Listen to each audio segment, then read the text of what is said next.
What's up champions? Welcome back to Grand Academy। और बहुत सारे हमारे क्लास 12 और क्लास 10 के चैंपियंस ने हमारा स्टार्ट फ्रॉम जुलाई वाले वीडियोस देखे हैं और उन्होंने वो कॉन्सेप्ट समझ लिया था कि कैसे हम, जो हमें लगता है कि हम जुलाई से स्टार्ट कर रहे हैं तो हम लेट स्टार्ट कर रहे हैं, कैसे हम फिर भी अपना सिलेबस कवर कर सकते हैं और अच्छे नंबर ला सकते हैं। लेकिन काफी लोगों ने बोला सर उसमें हमने अज्यूम करा था कि सितंबर में एग्जाम्स हैं, लेकिन हमारे एग्जाम तो अगस्त में शुरू हो रहे हैं या फिर एंड ऑफ जुलाई शुरू हो रहे हैं। तो मैंने सोचा जो भी ऐसे हमारे चैंपियंस हैं क्लास 10 और क्लास 12 के, by the way over 90% of you are not subscribed. यार ये क्या कर रहे हो, हमें भी हेल्प करो और खुद की भी हेल्प करो, क्योंकि ऐसे बढ़िया वीडियोस आपके फीड पे आते रहेंगे। अगर आप अभी के अभी सब्सक्राइब और बेल नोटिफिकेशंस बटन दबा दो तो अभी के अभी दबा दो। मैंने सोचा क्यों ना मैं आपके लिए वीडियो बनाऊं जिसमें आप सिर्फ हाफ ईयरली के लिए बैकलॉग जो आपका बन चुका है, क्योंकि आप पढ़ाई लेट शुरू कर रहे हो, जब जागो तब से मेरा कोई जजमेंट नहीं कर रहा मैं आपकी। I believe in you my dear champion. तो कैसे 15 डेज में हम अपना बैकलॉग कवर कर सकते हैं।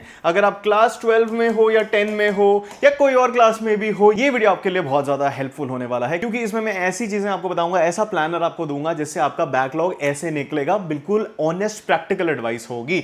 उससे पहले I want to introduce you to a few mindset shifts. Previous videos में मैंने आपको बताया था कि हमारा एम बैकलॉग पे नहीं होना चाहिए, हमारा एम होना चाहिए हाफ ईयरली मास्टरी पे। ये शब्द इतने सारे क्रिएटर्स ने यूज कर लिया। You are welcome guys for the idea, but मेरा क्या मतलब है इससे। हाफ ईयरली मास्टरी में जब हम कहते हैं कि हम बैकलॉग पे नहीं फोकस करेंगे, हम हाफ ईयरली के टुवर्ड्स जाएंगे, हम उस पे फोकस करेंगे। So what did I mean by this? I meant कि हमें हाफ ईयरली की मास्टरी चेस करनी चाहिए, स्टार्टिंग से पढ़ना चाहिए, and that will lead us to a great performance in our September half yearly exams. लेकिन जिनके भी एग्जाम अगस्त में है या फिर सितंबर में ही है, या फिर वो लोग चाहते हैं यार 15 दिन में मैं अपना बैकलॉग कंप्लीट कर लूं ताकि बाकी का सिलेबस जो हाफ ईयरली में आ रहा है उसे भी कर पाऊं, उनके लिए ये वीडियो होने वाला है। तो सबसे पहले, क्योंकि ऑब्वियसली ग्रैंड अकेडमी एक डिफरेंट चैनल है, मैं आपको before I give you the planner, before I give you the strategy, I want to introduce a few mindset shifts for you as I do in every video. Alright, progress over perfection. देखिएगा, अगर हम 15 दिन में अपना backlog cover करना चाहते हैं तो प्लीज डोंट एक्सपेक्ट कि आप 15 दिन पढ़ के पूरे सिलेबस में 100% ले आओगे। आ भी सकते हैं, I am not discounting that possibility, but the reality is progress का एनिमी होता है परफेक्शन। जब भी हम कहते हैं कि हम सब कुछ परफेक्ट करना चाहते हैं या फिर 15 दिन में पढ़ के 100 नंबर लाना चाहते हैं, तो हम ना परफेक्शन के पीछे भागते हैं कि मैंने एक चैप्टर पढ़ा, अब एक चैप्टर जब तक मास्टर नहीं होगा ना तब तक मैं सेकंड चैप्टर पे जाऊंगा ही नहीं। Guys, this is too early for you, this is not the right time. I don't know when you are watching this video, but अगर बोर्ड एग्जाम 2 महीने बाद नहीं है, 1 महीने बाद नहीं है, तो फिर भी आपके पास एम्पल टाइम है टू मास्टर योर सब्जेक्ट्स। तो अभी एक बार तो हम करें, अगर हम एक बार पढ़ाई करेंगे तभी जाके मास्टरी का पोटेंशियल बनेगा ना। तो please guys, progress over perfection. कभी भी ये मत एम करो कि अगर मैं एक चैप्टर पढ़ रहा हूं तो मुझे हर एक चीज परफेक्टली समझ आनी चाहिए। कभी भी ये मत कहो कि मेरी 100% लाइन बाय लाइन कवरेज एक ही बार हो जाएगी। नहीं, आपको अगर बैकलॉग क्लियर करना है, मैं कहूंगा अगर आपने चैप्टर 1 to 10 कर लिए लेकिन आपने हर चैप्टर में सिर्फ 80% इंफॉर्मेशन रिटेन करी है, दैट इज स्टिल सक्सेस। एक ही बार तो उस चैप्टर को नहीं पढ़ोगे ना, हाफ ईयरली के लिए पढ़ोगे, यूनिट टेस्ट के लिए पढ़ोगे, एंट्रेंस एग्जाम्स के लिए पढ़ोगे, बोर्ड एग्जाम के लिए पढ़ोगे, प्री बोर्ड 1, प्री बोर्ड 2, कितनी बार you are going to get expose to that information. So that is my point, progress over perfection, और ये आपको समझना पड़ेगा if you are a grand academy champion. Alright, the second thing I want to tell you about is that we can't be choosers. English में एक phrase है, beggars can't be choosers. जब हम किसी चीज को डेस्परेटली चाहते हैं, लेट्स से मेरा मन कर रहा है मैं 5 स्टार रेस्टोरेंट में जाऊं और बहुत ही बढ़िया खाना खाऊं, सो आई प्रैक्टिकली वांट अ 5 स्टार मील, लेकिन वहां पे दाल मखनी है 200 रुपए की और वहां पे बटर चिकन है 10,000 रुपए का फिक्शनली। तो अगर मेरे पास रिसोर्सेज कम है, मैं चूज उसमें नहीं कर सकता। The choice has already been made due to a lack of resources. और आपके लिए लैक ऑफ रिसोर्सेज क्या है? आपके लिए लैक ऑफ रिसोर्सेज है एनर्जी। ठीक है, अगर ज्यादा पढ़ते रहोगे तो आपकी बर्नआउट होती रहेगी, बाद में पढ़ाई नहीं कर पाओगे, कोई यूज नहीं होगा इसका। सबसे बड़ा, उससे भी ज्यादा या उससे इक्वली मैं कहूंगा, टाइम। अगर हम 15 डेज, इवन 20 डेज या फिर इवन लेसर 10 दिन में भी कई लोग अगर अपना हाफ ईयरली सिलेबस या फिर बैकलॉग कवर करना चाहते हैं तो वी कांट बी चूजर्स। हम अगर 80% मास्टरी ले आए तो वो भी मैं कहूंगा सक्सेसफुल है, but this is only for people जो 15 दिन के टारगेट में अपनी सारी चीजें करना चाहते हैं। तो ये दो चीजें हैं जो आई होप आपने समझ ली होंगी। अब मैं आपको बताऊंगा कि आपको डे बाय डे क्या करना है। अब जब भी आप ये 15 डेज की स्ट्रैटेजी शुरू करते हो, ये बात तो मैं आपको बार बार बताता हूं, इंग्लिश हमें 30 मिनट्स अ डे करनी है। इसका एडवांटेज क्या है, अगर आपके पास फिजिकल एजुकेशन है, फिजिकल एजुकेशन भी 30 मिनट्स अ डे, तो ये 1 आवर हो जाएगा। ठीक है, इसकी क्या बेनिफिट है, 30 मिनट आप दोगे एक ऐसे सब्जेक्ट को जो लोग इग्नोर करते हैं, जिसकी वजह से उनके नंबर कम आ जाते हैं हाफ ईयरली में, प्री बोर्ड्स में, बोर्ड एग्जाम में। 30 मिनट दो इंग्लिश को, इससे आपका 1 सब्जेक्ट आउट ऑफ 5 तो ऐसे ही हो जाएगा। 15 दिन में सिर्फ 30 मिनट से ग्रैंड गाइड के एनिमेटेड वीडियोस देख लेना, YouTube पे सर्च करना ग्रैंड गाइड एनिमेटेड वीडियोस और उससे पढ़ाई कर लो, that will be more than sufficient. और ग्रैंड गाइड का प्रो मैक्स कोर्स भी आप ज्वाइन कर सकते हो, जिसमें आपको काफी सारी चीजें मिलने वाली हैं। Link in the description, pin comment और the QR code right here. ठीक है, तो इंग्लिश को हमें इग्नोर नहीं करना। इंग्लिश भी हमारा बोर्ड एग्जाम में सब्जेक्ट है, चाहे आप 10वीं में हो, 12वीं में हो, 11वीं में हो, ठीक है, 9वीं में भी हो सकते हो। तो इंग्लिश को इग्नोर नहीं करना है, उसे इज्जत देनी है। 30 minutes a day, as I said, हम ये एम नहीं कर रहे कि हम 100% सब कुछ समझ लें, लेकिन 80% तो हमारी एम रियलिस्टिकली हो सकती है। अब हम ये अजम्पशन मेक कर रहे हैं इंग्लिश प्लस 4 सब्जेक्ट्स हैं आपके पास। अब जैसे हमने प्रीवियस वीडियोस में किया है, बिकॉज ग्रैंड अकैड की सारी फॉर्मुलेशन स्ट्रैटेजीज में हम ये चीज की एनालिसिस करते हैं, because this is the backbone of whatever strategy we end up mentoring you with. हमें आइडेंटिफाई करना है, अगर हमारे 4 सब्जेक्ट हैं, कौन सा हार्ड है, कौन सा मॉडरेट है, कौन सा इजी है और कौन सा इजीएस्ट है। तो अभी के अभी इसकी एनालिसिस करिए, कमेंट्स में लिखिए और मुझे बताइए कि आप सबसे ज्यादा किस सब्जेक्ट के लिए कंसर्न्ड है।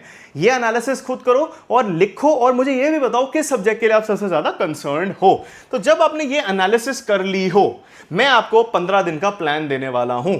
प्रीवियस प्लान्स में मैंने आपको कहा कि आप हार्डेस्ट सब्जेक्ट से शुरू कर सकते हो। इस बार मैं आपको कहना चाहता हूं कि अगर आप ये अपना टारगेट रख रहे हो कि आपको 15-15 दिन में सब कुछ कवर करना है, तो मेरी रिकमेंडेशन होगी कि आप डेज 1, 2, 3 को अपना इजीएस्ट सब्जेक्ट लो और निपटा दो। देखिए गाइज, 15 दिन में आई नो आप बैकफुट से आ रहे हो, ठीक है, क्रिकेट में नहीं होता बैकफुट शॉट पीछे करके जब हम मारते हैं, बिकॉज बॉल शॉट होती है, जो भी क्रिकेट खेलता है उसको पता होगा ये। तो when you are at the back foot, जब हम पीछे होते हैं, when we have to play defence और whatever, what I want to explain to you is कि हमें मोमेंटम की जरूरत होती है, we need something to motivate us। और अगर हम इजीएस्ट सब्जेक्ट से शुरू करते हैं, जो हम वैसे ही एंजॉय करते हैं, जो हमें वैसे ही सब कुछ समझ आ जाता है, तो हम अपने आप को एक चांस दे रहे हैं, हम अपना रन रेट कम कर रहे हैं, अपना मोमेंटम बढ़ा रहे हैं कि हम सेंचुरी स्कोर कर पाए, फर्स्ट बॉल पे आउट ना हो, विकेट ना गिरे। तो डेज 1, 2, 3 इजीएस्ट सब्जेक्ट लेना है। जो भी चैप्टर्स आपने अभी तक नहीं करे, जो आपके स्कूल में चल रहे हैं, लेट्स से आप 5th चैप्टर में चल रहे हो, तो 1, 2, 3, 4 चैप्टर्स आपको डेज 1, 2, 3 से कवर करने हैं। अब आप पूछोगे सर हम कवर कैसे करें इस टाइम में, रुक जाओ, पहले प्लान समझ लो, सब बता दूंगा, तब तक सब्सक्राइब तो कर दो यार। All right, now day 4 to 7 हम करेंगे अपना सेकेंड इजीएस्ट सब्जेक्ट, ठीक है। उसमें भी सेम लॉजिक, अगर चैप्टर 5 चल रहा है स्कूल में, तो फिर 1, 2, 3, 4 करेंगे। All right, understood.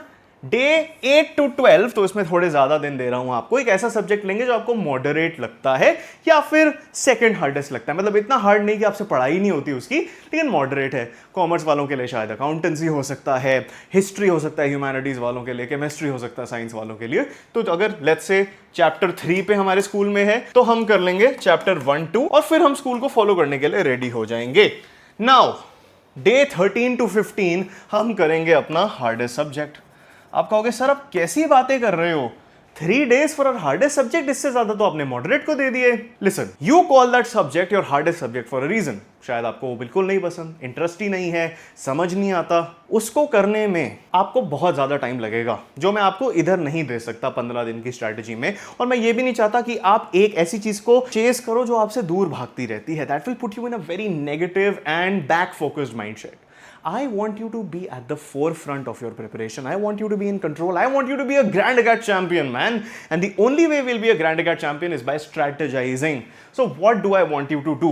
हमें थोड़ी ना थोड़ी सैक्रिफाइस करनी पड़ेगी अगर हम 15 दिन में सब कुछ करना चाहते हैं। देखो, इंग्लिश मास्टर कर लोगे, इजीएस्ट सब्जेक्ट मास्टर हो जाएगा, और सेकंड इजीएस्ट और मॉडरेट सब्जेक्ट भी आपके 75-80% मास्टर हो जाएंगे अगर आप सही से सब कुछ फॉलो करो, जो मैं आपको आगे भी बताने वाला हूं। लेकिन थोड़ी हम बलिदान दे देंगे अपने हार्डेस्ट सब्जेक्ट का।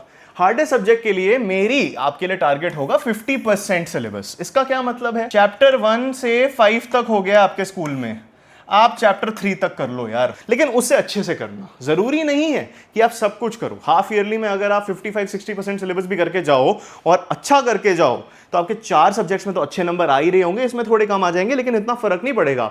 बट एटलीस्ट आपने जो चैप्टर्स पढ़े होंगे अपने हार्डेस्ट सब्जेक्ट के, वो आपको समझ आ जाएंगे। तो इसमें हम वही बेगर्स कांट बी चूजर्स वाली बात आ जाती है। अब 15 दिन के बाद अगर आपके पास टाइम है तो आप सिर्फ अपना हार्डेस्ट सब्जेक्ट पढ़ो और बाकी सब्जेक्ट्स को रिवाइज करते रहो, इंग्लिश को 30 मिनट्स देते रहो, अगर 15 डेज के आगे आपके पास कोई टाइम है। अब लेट्स से आपके एग्जाम्स एग्जैक्टली 15 डेज के बाद शुरू हो रहे हैं, हाफ ईयरली के, प्री बोर्ड्स के, किसी के भी, तो उस केस में हम क्या करें सर? उस केस में रोज आपका फर्स्ट पेपर इंग्लिश है, 3 दिन की ब्रेक है, उसके बाद बिजनेस स्टडीज है, 3 दिन की ब्रेक है, उसके बाद आपका हार्डेस्ट सब्जेक्ट है। तो इन सब्जेक्ट्स की प्रिपरेशन लीव में भी आप 1-1 घंटा अपने हार्डेस्ट सब्जेक्ट को देते रहो। Be patient with yourself. 12th 10th 9th 11th लंबी गेम है, कॉलेज लंबी गेम है, बार बार एक चीज टेस्ट होगी। अगर 15 दिन में हम सब कुछ मास्टर करने के लिए करेंगे, अगर 15 दिन में हम हार्डेस्ट सब्जेक्ट भी मास्टर करने पे आ गए, तो फिर बर्नआउट हो जाएगा, रेस्ट नहीं मिलेगा, अनसस्टेनेबिलिटी आ जाएगी, बहुत डीमोटिवेट हो जाओगे और फिर अपने आप को क्वेश्चन करते रहोगे। तो ये चीजें मैं आपको बताना चाहता था प्लानर वाइज। अब आप पूछोगे सर कि हम पढ़ाई कैसे करें? देखो, अगर आप हरी में हो, ठीक है, और आप एम कर रहे हो 70 to 80% मास्टरी, तो लेक्चर्स देख लीजिए, वन शॉट्स देख लीजिए, कोर्सेज ज्वाइन कर लीजिए। ग्रैंड अकेडमी के कोर्सेज हैं काफी सारे सब्जेक्ट्स के, link in the description and pin comment. उसमें question bank, live mentorship, live sessions, recorded lectures, NCERT analysis, हमारे खुद के बनाए हुए नोट्स, बहुत ही बढ़िया बढ़िया क्वेश्चंस जो बोर्ड एग्जाम में आते रहते हैं, और बहुत कुछ है। एक बढ़िया सी कम्युनिटी हमने बना दी है। Check the link in the pin comment और डिस्क्रिप्शन, और scan the QR code right here. ठीक है, इससे क्या होगा? कोर्सेज लेने से ना आपके सिलेबस कंप्लीशन बढ़ जाती है, बिकॉज आपको एक ही जगह सारे सोल्यूशन मिल जाते हैं, क्योंकि काफी टाइम तो हमारा वेस्ट हो जाता है चीजों को अरेंज करने में, सॉर्ट करने में। तो देखो, सोना तो हर जगह मिलता है, लेकिन सोने की ज्वेलरी बन जाती है उससे, if you understand what I mean. One shots देखो, कोर्सेज ज्वाइन कर सकते हो तो करो, और नोट से पढ़ाई कर लो, इससे 70 to 80% मास्टरी आपकी हो जाएगी। अब अगर आप थोड़े से ज्यादा पेशेंट हो, आपके पास थोड़ा सा ज्यादा टाइम है, तो सबसे पहला स्टेप तो बेटा हमेशा होता है my dear champions, the NCERT. अगर हम एनसीईआरटी पे फोकस नहीं कर रहे तो हमारी 100% मास्टरी तो नहीं होगी। तो अगर आपका एम है 80 से 100% तक मास्टरी कर देना, बैकलॉग कवर कर लेना हाफ ईयरली से पहले या प्री बोर्ड से पहले, तो आपको यही करना चाहिए। और courses can be a great addition, Grand Academy courses में जैसे एनसीईआरटी तो वैसे ही कवर्ड होती है। तो ये था गाइज हमारा सारा का सारा एनालिसिस और strategy for anybody that wants to cover their backlog in 15 days. अभी के अभी share this video with your friends. As I said 90% of you are not subscribe, more than that, तो अभी के अभी सब्सक्राइब कर दो guys. We are very close to 100K और 100K पे we gonna make sure we keep giving you even more strategies like this. तो अभी कभी share this video with your friends and make sure to subscribe to Grand Acad and check out the Grand Acad courses. Grand Acad English course, Pro Max course हमने launch कर दिया है, enrollments open हो चुकी हैं, study mentorship, live sessions, live mentorship sessions, library sessions, notes, PDFs, lectures, question banks, अरे दुनिया भर की चीजें हैं। इंग्लिश की मास्टरी करा देंगे, आपको तो पता है कहां कहां उसकी लिंक्स हैं। ओके गाइस, कमेंट्स में लिखिए आप और किस टॉपिक्स पे वीडियो चाहते हो, we'll try our best to make them for you, and all right, till next time, keep winning, you champions!